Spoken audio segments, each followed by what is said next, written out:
سبيل الدموع سبيل مريح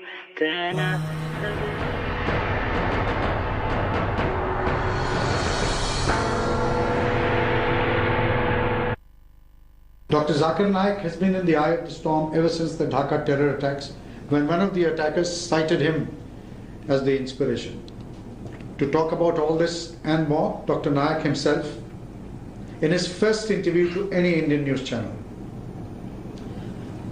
Doctor, we're doing this interview in Jeddah. Isn't it ironical?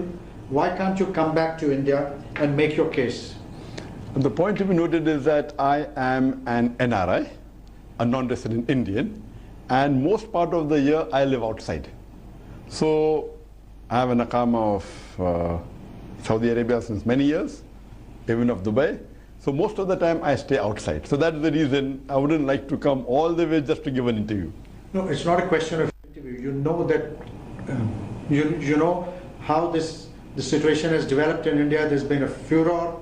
People have been asking, raising many questions. So what are you afraid of? If there is nothing to hide, why don't you come back to India and answer these questions? Yes, I'm aware that there were many allegations on the Indian media.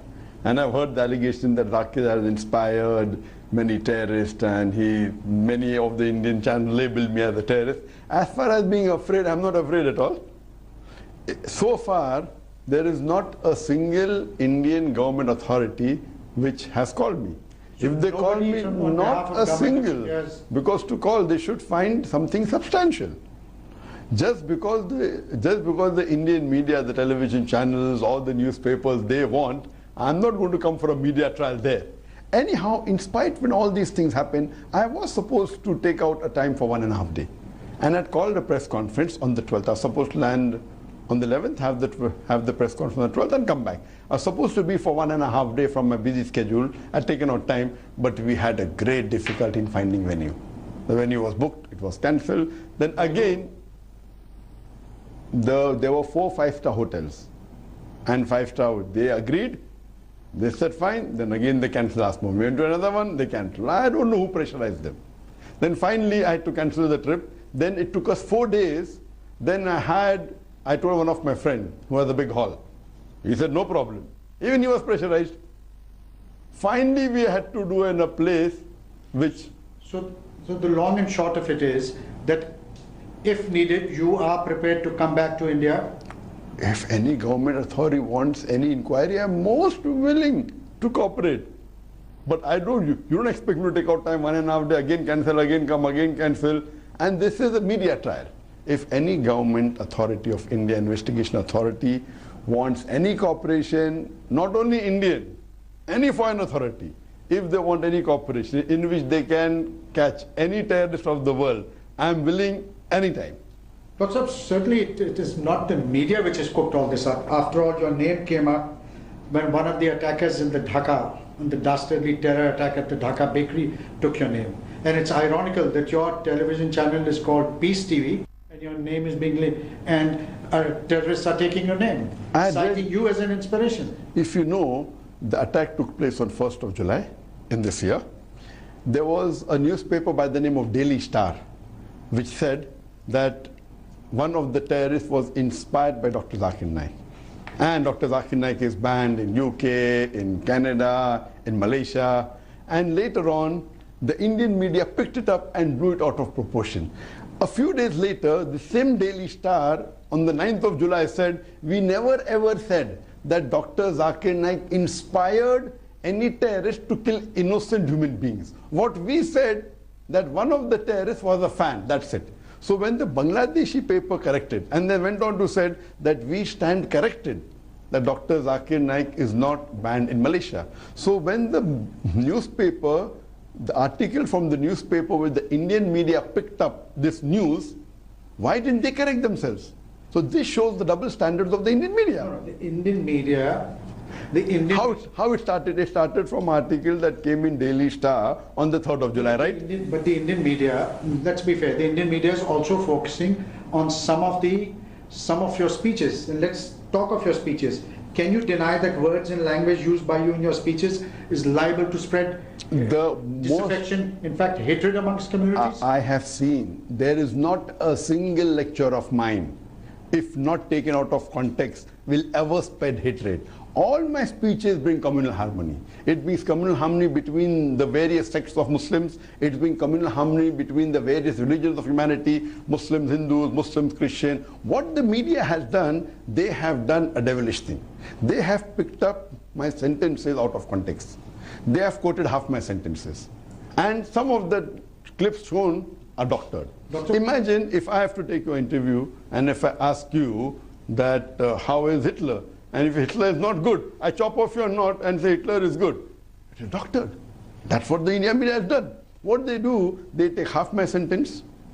And if I do the same thing, all these journalists... Okay, so let's speak specifics. Did you or did you not say that, that it's justified to become a terrorist? Never ever. I challenge anyone to point out a single paragraph of my speech. In your reference to America? Never ever, never ever. It's, as I told you, some clips are doctors, some clips are doctored, most of them are out of context, and many of them, they're half statements.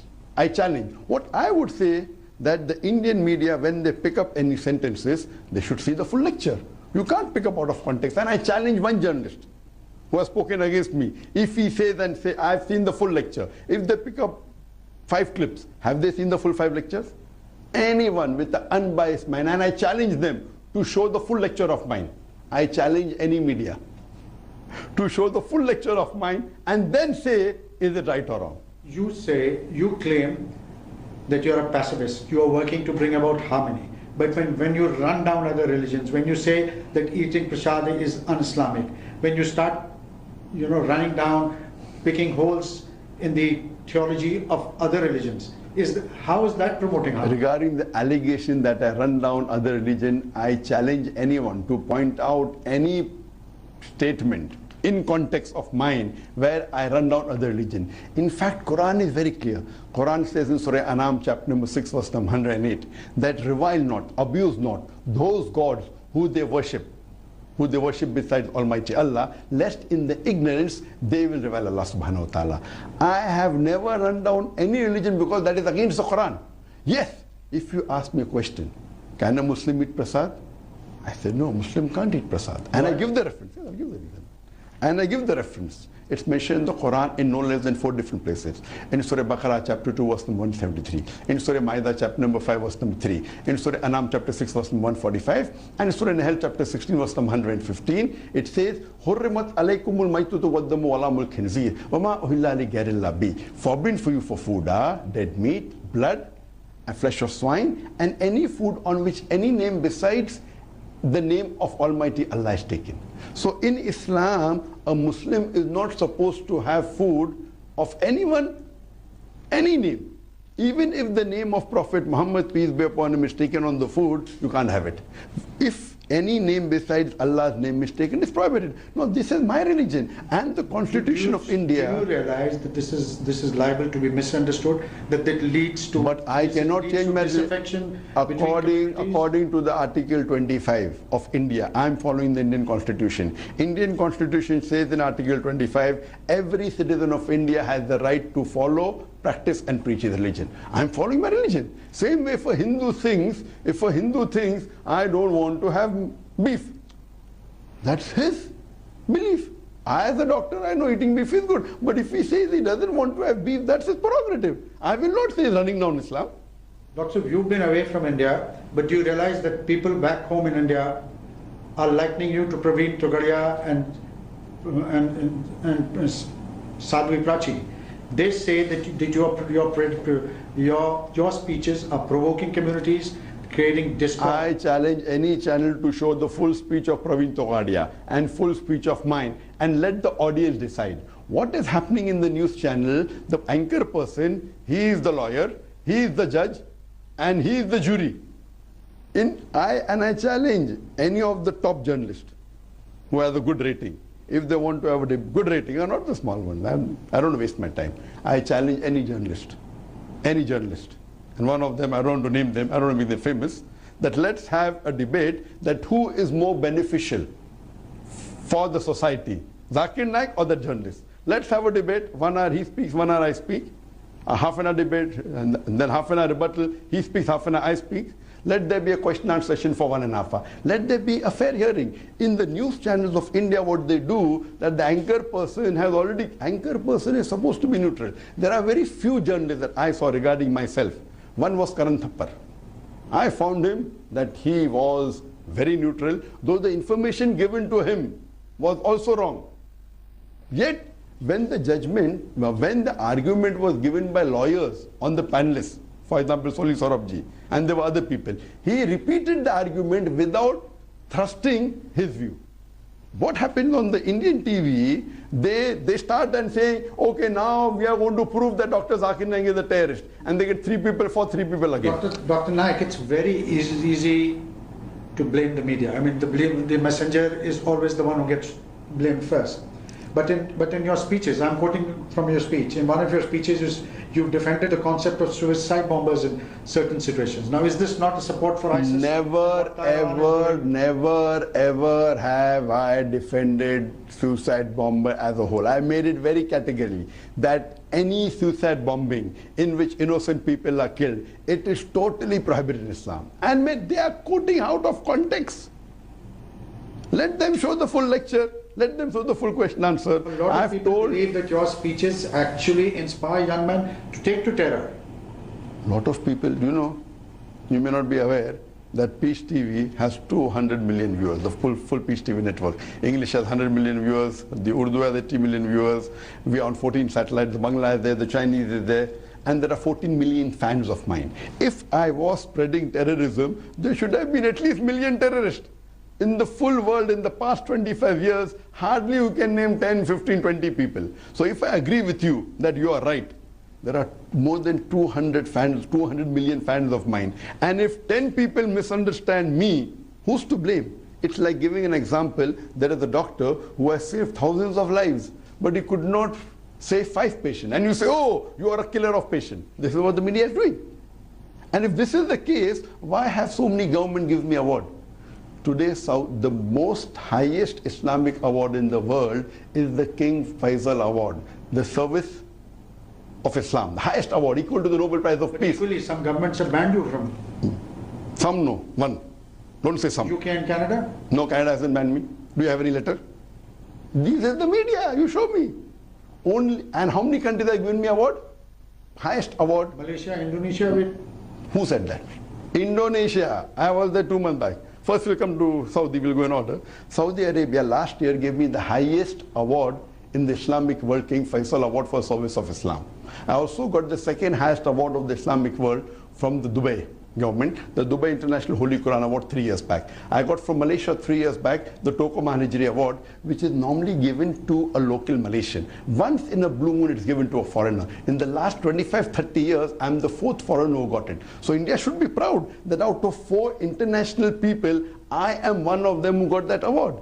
Furthermore, Sharjah gave me an award. Furthermore, Gambia gave me an award. So all these 5 countries, do you think that the intelligence of all these 5 countries, they are foolish? Do you mean to say that the Indian media is far superior to the intelligence of Saudi Arabia and of Malaysia and of Dubai and of Sharjah and of Gambia?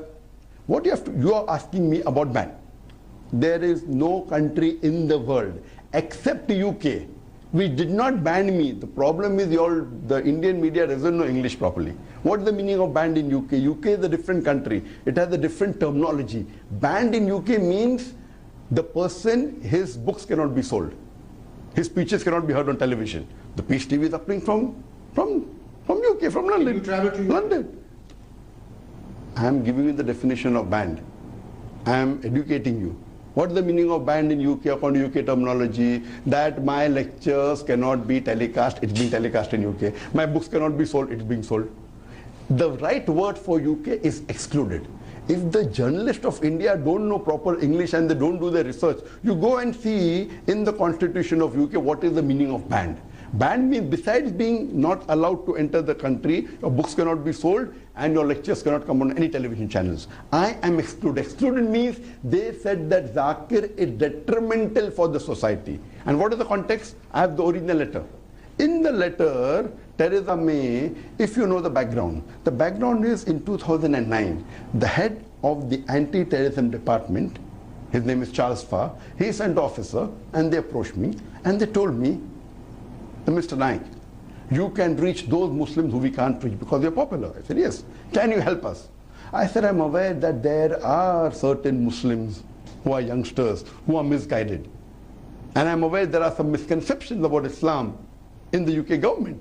I am willing to help you under two conditions. You should not ask me to do anything against the Quran and the authentic teachings and the sayings of Prophet Muhammad. And the second thing, I don't want your money. And they agreed.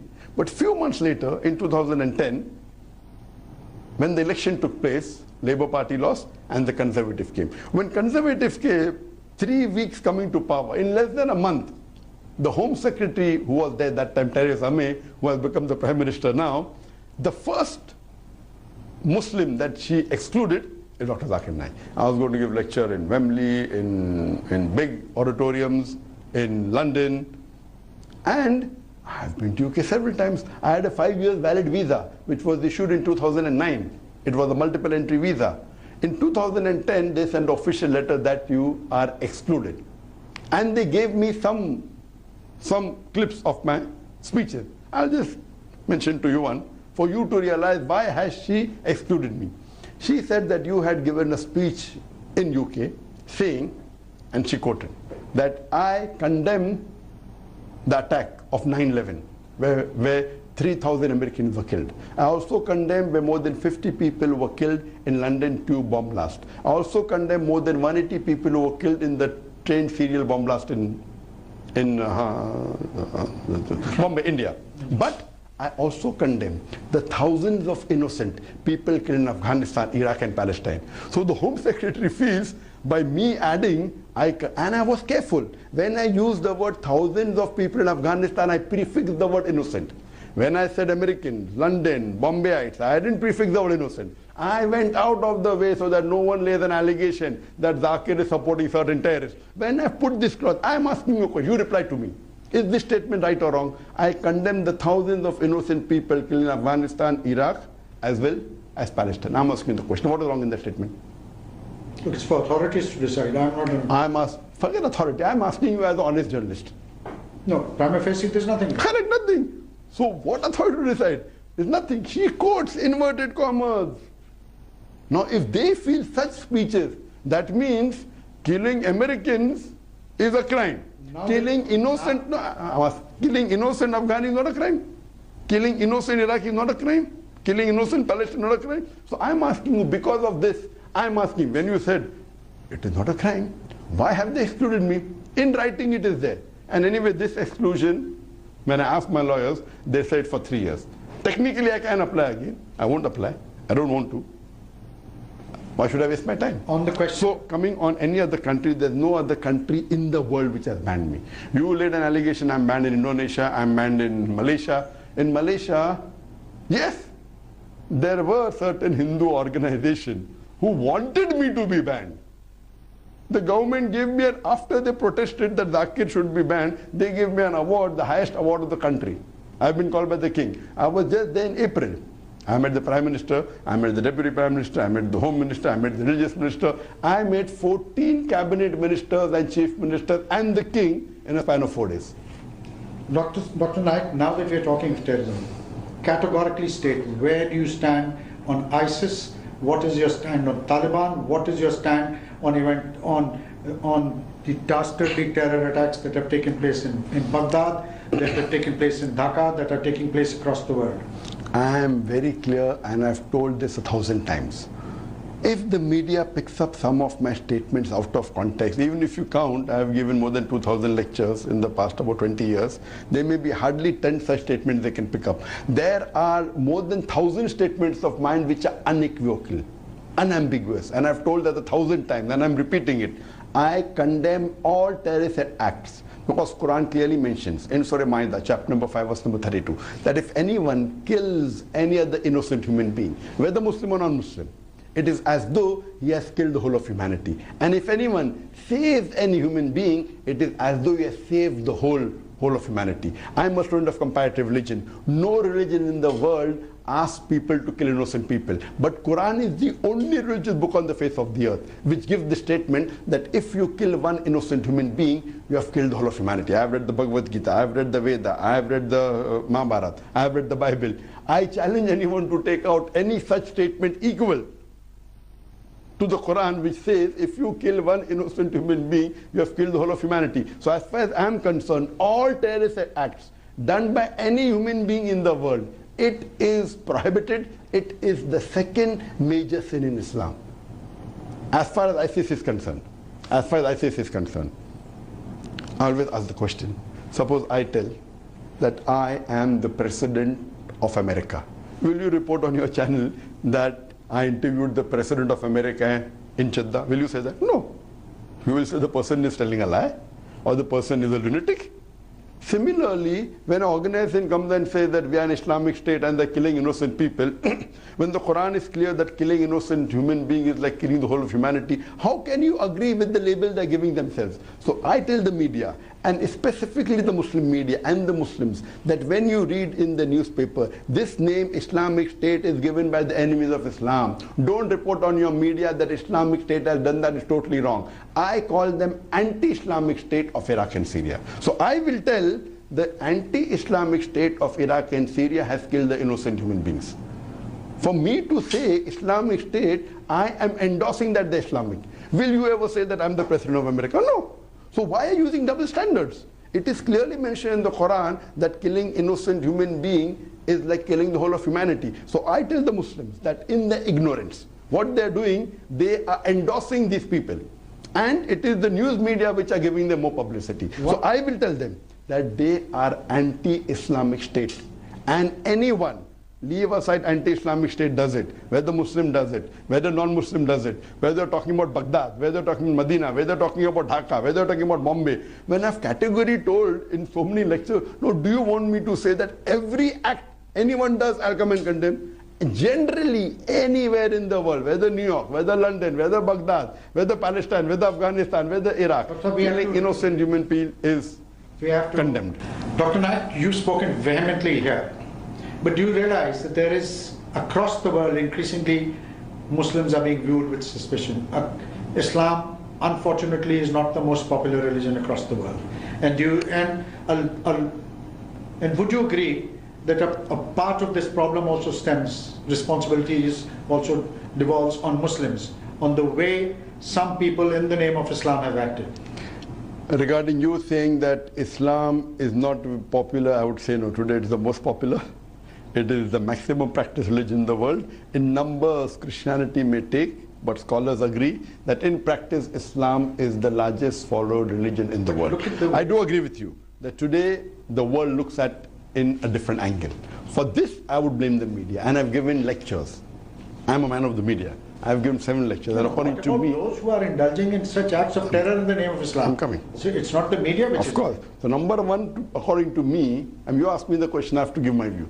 I have not repeated your view, correct? You're asking me, so I'll give my view. Give me a chance to give my view. Certainly. According to me, number one responsible is the media. Today, media is the most important weapon in the world. It can convert black into white, day into night, hero into a villain, villain into a hero. Today, what the media does, picks up black sheep of the Muslim community and they portray as though they're exemplary Muslim. I do agree. There are black sheep in the community. I'm not saying that all those who claim to be Muslims, they're 100% practice Muslim. What did the media do? They pick up black sheep of the Muslim community and they portray as though they're exemplary Muslim. In the Indian media, we have headline, a Muslim Arab marrying a girl of 16 years old. Headline. When a non-Muslim rapes a girl of 6-year-old, it comes in news brief. Why? These are the double standards of the media. See about me. But just because, that doesn't absolve those Muslims who are acting in the name of That's what I'm trying to tell you. These Muslims who are doing the terrorist attack, they are not practicing Muslims. They are black sheep of the Muslim community. And they are to be condemned. And I condemn all human being, whether Muslim or non-Muslim, when they kill any other innocent human being, it is prohibited. It is as though they're killing the whole of humanity. Islam doesn't agree with that. Islam doesn't preach. Islam comes from the root word salam, which means peace. That's the reason the name of the channel is Peace TV. And it is bringing peace. Now what's happening, those people, many people don't want peace. If peace is there, how will the factory work? Many countries want to sell weapons. If peace is there, how will they sell weapons? And you know that. You know that better than me. What they don't want peace to be there. And our channel is promoting peace. Our channel is promoting peace. There is, throughout the world it is seen. Almost all the countries of the world it's seen. What is the problem with Bangladesh and with India? I don't know. UK, which has the stringent law, we got the downlinking permission. I'm asking you, what is the problem? Why doesn't the government say? Why doesn't the government say this program, show half an hour, this program half an hour, what we have seen, it is detrimental to the Indian society? I challenge. You mentioned the government of India. You have issues with the government. Do you believe under this present government, intercommunity relations in India have always been fraught? Do you believe that under this present government, those tensions have increased? See, as far, when I told government, I didn't say present or past. No, I'm asking you specifically. No, I'm answering you specifically. We didn't apply for the downlinking permission in the present government. We applied in the previous government. We applied in 2008, 2010, 2012. Always it was refused. They didn't give us a reason. That's a security reason. Why? When there are so many channels of the Christians that are running, many, more than 10, 20, there are Hindu channels. Why don't they have not allowed a single mainstream Muslim channel? Why? This present government, I haven't applied. I'm going to apply. I'm going to ask the Peace TV officials, I'm going to tell them, apply, and let's see what is the motive of this government. As far as the past government was there, thrice they refused. And they haven't given us a reason. When the world is allowing, do you mean to say that the intelligence of India is something superior? Or you point out, okay, this lecture of yours or this lecture shown on Peace TV is detrimental to the society. So as far as this government is concerned, I'm going to ask the Peace TV officials to apply again. And I feel that now since they're doing inquiry, I feel that when I want them to do inquiry on my speeches, I know that they have said, as far as the present government is concerned, regarding myself, I'm not a politician. As far as I'm concerned, the present government hasn't bothered me at all, till now. Even till today, till the time I'm talking to you. Tomorrow I don't know what will happen. Till today, I have got my reservation with the Indian media. Even though the Indian media in the past 2 weeks have called me as terrorist number 1, I have not received a single call from any Indian official government for investigation. That shows that they are really careful. They are doing research. So it's the media to blame, but tell me. 100%. Okay. Till today. Tomorrow I don't know. You are entitled to an opinion. I am beg to differ. Do you believe, and there are many politicians, and I'm specifically coming back to this question because there are many politicians who are of this view, but do you subscribe? Of the view of what? Of the view of what? No, of the view of what? Just coming to that. Do you subscribe to the view that tensions under the present government, under the present Prime Minister have increased? See, tensions, asking about myself, asking about the others. I'm asking intercommunity tensions. Intercommunity tension, yes, they have increased. In some cases have decreased. I am a specialist of Islam and comparative religion. You spend a lot of time in the Middle East. The Prime Minister has been on an outreach program. Yes. What kind of an impact has it had? See, as far as the present Prime Minister Narendra Modi is concerned, I have to be very honest with you, that in my limited knowledge that I have, he is the first Prime Minister of India in a span of 2 years had been to so many Muslim countries. Out of the country, he went to 50%, 3 Gulf countries. He went to Saudi Arabia, Qatar, UAE, the 3 most powerful countries of the Gulf countries. Actually, he went to Pakistan. Yes, and I'm coming. He went to Pakistan, he went to Afghanistan, he went to Turkey. He has gone to the central Russia. He has gone to Uzbekistan, so many countries. So, if his intention is to increase the relationship and better the relationship of India with the other Muslim countries, to increase the relationship of the Hindus and the Muslims, I'm for him. And that's good. So if his intention is to get communal harmony between the second and the third largest religions in the world, Hinduism is the third largest followed religion in the world. Islam is the second in terms of number. In practice, it's number 1. So if he's trying to get these 2 large communities and he's trying to build communal harmony, I'm for it. And in reciprocation, we saw that the king of Saudi Arabia, King Salman, gave him the highest civilian award.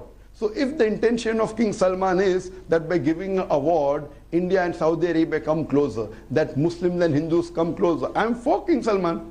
If the intention is important. So I believe that I don't know of any Indian Prime Minister in such a short span has gone to so many Muslim countries. So I'm for it because Quran says, Quran clearly states, in the Quran Surah Imran, chapter 3, verse 64, Ta'alaw ila kalimatin sawa'in bayna baynakum. Come to common terms as between us and you. So if I have to look in my perspective that the relationship, if he's going to make it better, I'm for him. As far as this is concerned. In politics, I'm not a politician. My field is Islam and comparative religion. In the course of the interview, you've spoken of the kind of influence that you have. There are issues. India has the second largest population of Muslims in the world. There are issues that beset the community. There are issues that, don't you believe there is time for reform? Why don't you address issues with regards to status of women? There's this issue of a verbal triple talaq. Millions of Muslim women have signed a petition in India, are crying out for reform. You're saying India is the second largest Muslim country in the world? According to me, it is the largest. Yes, the Indian government records may say second. According to me, it is the largest, more than even Indonesia. I feel there are about 230 to 250 million Muslims in India, 20%, I believe, or maybe more than that. It is the largest. Regarding me speaking on issues like women's rights, that is the problem. That the Indian media doesn't see my lectures. I have given 2,000 lectures. I'm coming. I have given a lecture on women's rights in Islam, modernizing outdated. Regarding triple talaq. Now you're asking me a question, I'll give you answer. Now when I give answer, some Muslim will feel offended. As far as triple talaq is concerned, if you read the Quran and say hadith based on that, if someone gives triple talaq in one sitting, according to me it is counted as one. I know there are different schools of thought in Islam. In Islam there should not be any sect. But there are difference of opinion in scholars. I believe in that group of scholars that if you give triple talaq in one sitting, it is counted as one. That is my understanding of the Quran and the hadith. Many Muslims don't like it. Now when I give an opinion, they say Zakir gives the fatwa. I'm giving an opinion. I'm not a scholar. I'm a student of Islam and comparative religion. Now when I give, and I can give references, I know the time is short. In Surah Baqarah chapter 2 or number 228 it says that. It said in Surah Talaq chapter number 65. I can give references. For more details you can see my cassette. According to me, when you give triple talaq, it is counted as one. And Islam is one of the few religions which gives right that divorce can be given. Most of the religions you can't give divorce. So Islam says that if two human beings are not compatible, husband and wife. Conditions laid down. Of course there are conditions laid down. All the conditions I've discussed in my lecture. You can't give it on an SMS. That's what I'm trying to tell you. That there are conditions which you have to follow the Quran. And for that it will take time. But the conditions given together, even if you give three together, according to me, it is counted as one. There's another demand which is very much in the news. There's a call for a uniform civil code in the country. Where do you stand on that? As far as uniform civil code in the country is concerned, if you have honest people on the panel, and if you allow me to speak on behalf of Islam, I'm not a scholar, I'm a student of comparative religion, I will prove to you logically. I agree with the uniform civil code, but not be biased like how the media does or like what certain country does. Let's have an unbiased panel, and you'll come to know that the rules and regulations laid down in Quran are the best for humanity, and I've given talks on that.